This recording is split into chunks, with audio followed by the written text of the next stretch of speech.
brought in to shake up his head. High school in Patterson in New Jersey. The school is torn by violence, drug abuse, and poor grades.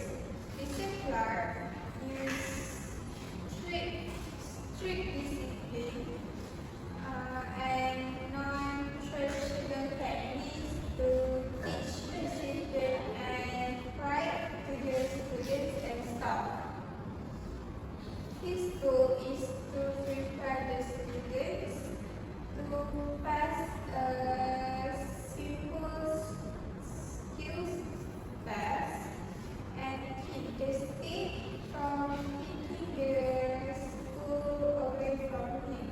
It's a moving story of second chances, redemption, and leadership. Wow, that's a very good story to hear.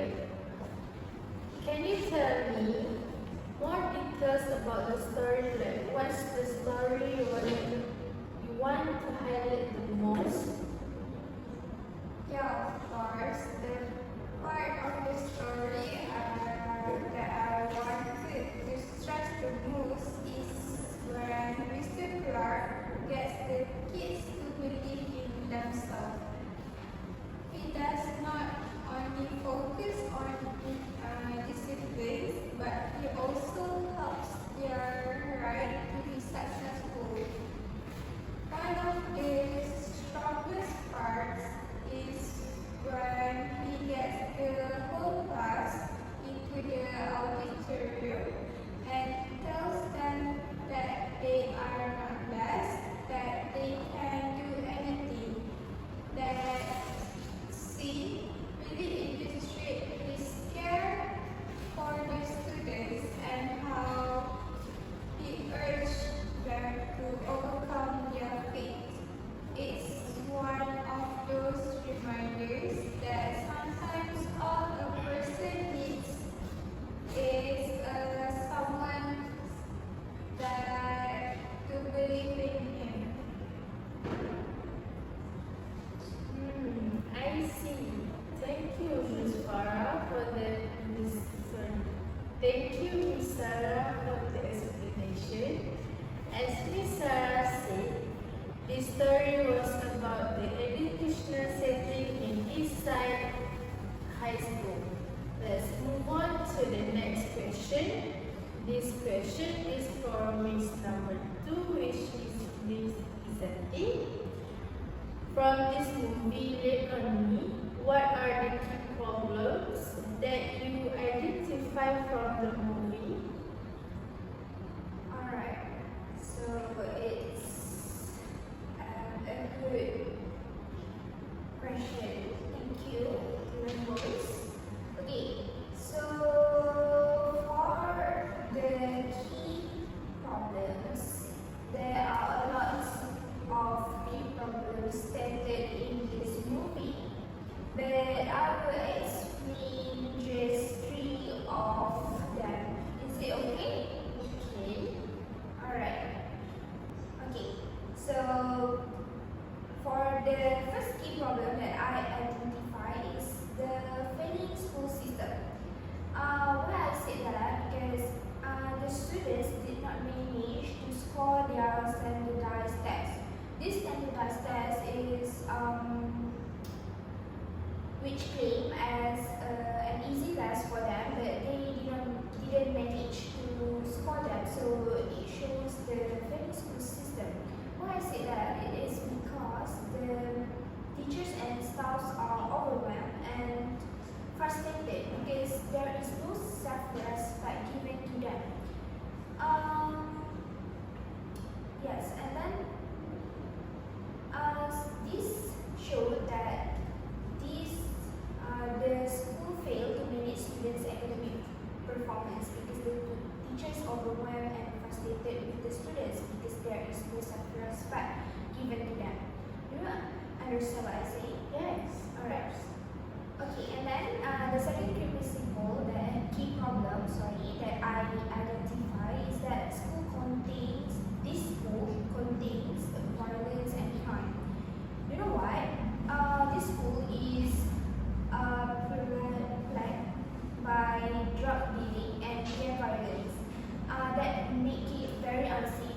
the students and to the teachers to learn, right? So actually these teachers and students are actually trapped in toxic environment of this school. So how can they learn in this ineffective environment, right? Yes. Yeah.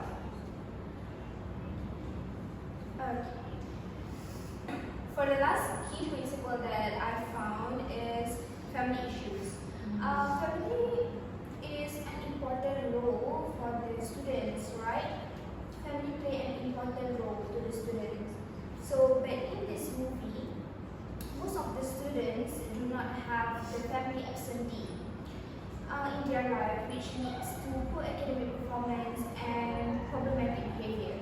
Why I say that it is because without this absentee, the students were in poor supervision and poor emotional instability, which leads to problems such as drug use, lack of motivation, and lack of self-esteem.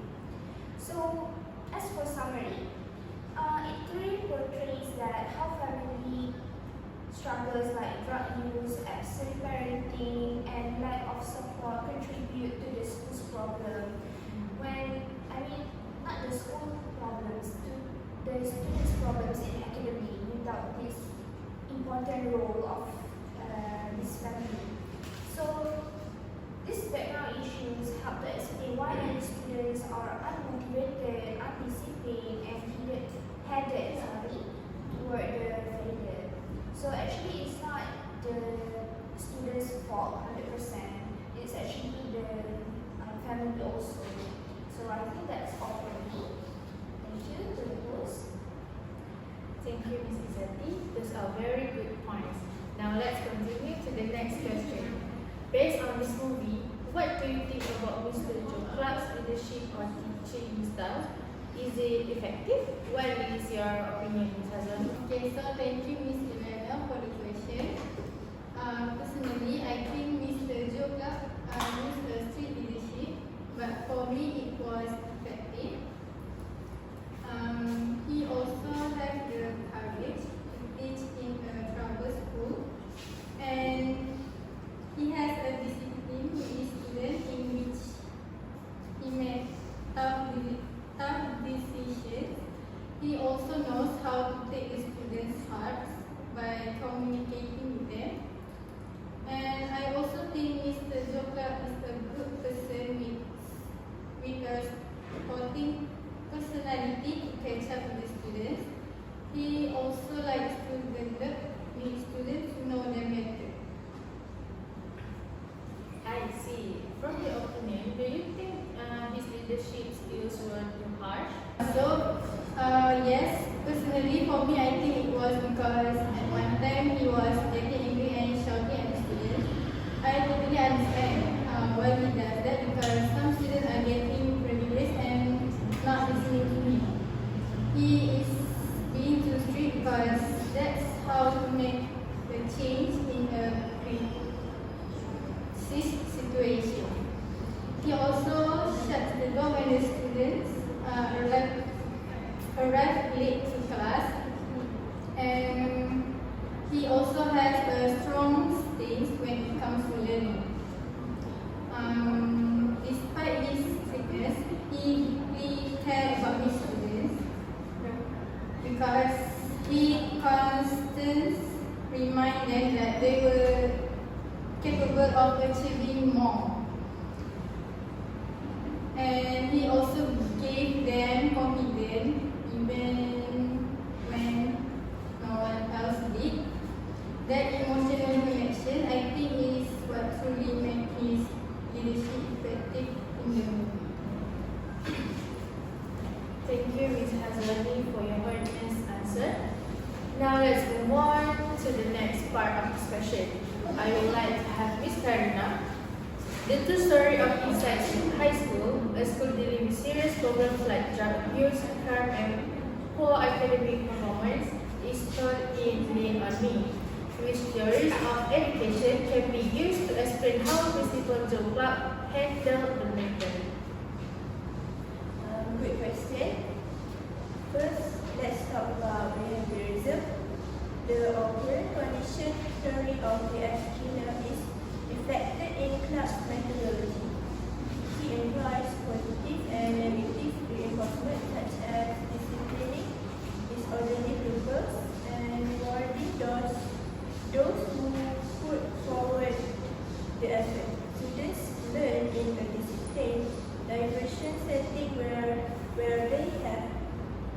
they are aware of the consequences of their behavior. Okay, that's all. Thank you, Ms. Karina. Now move on to the next question. So he reshaped behavior through clear expectation. What about how students think and learn? Okay, thank you. So now it is about cognitive theory. Class encourage pupils to set high ideals and have faith in themselves. This encourages self-confidence, the judgment that hard work can lead to success by pushing them to study for the basic skills exam. This mentality change encourages students to take charge of their education and begin considering their future critically. Thank you, Ms. Karina. That was a very intelligent explanation. Now let's hear back from Ms. Izzati. Miss, based on what you have seen in the movie, in your opinion, what is the best theories or strategies that are the most effective that are used by Mr. Clark on the changing their school system? Alright, thank you to the host for the question. Alright, as we know that Mr. Clark tries so hard in changing the school system, right? So in my opinion, I really like the way he keeps on convincing the teachers and his ability to establish the authority. As we know that this school will take by the government, if I'm not mistaken, if they don't perform their academic score, something like that. So yeah, this shows the ties in leadership style, which is authoritative.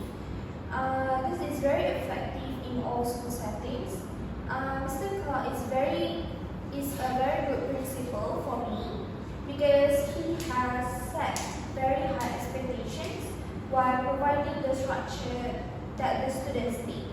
Even though at first his approach seemed a little bit harsh, over time he tried to create a safe and healthy environment in the school. Yeah, so I think that's all for me. Thank you, Ms. Izzati. And thank you all for your thoughtful contribution and engaging discussion today. It's been inspiring to see such a diverse perspective and valuable insights. As we close, the moral values that we get from this movie is the school must have a very good school management, so all the students and teachers will have healthy environment to learn and teaching. This will help to maintain the success of the school. Thank you.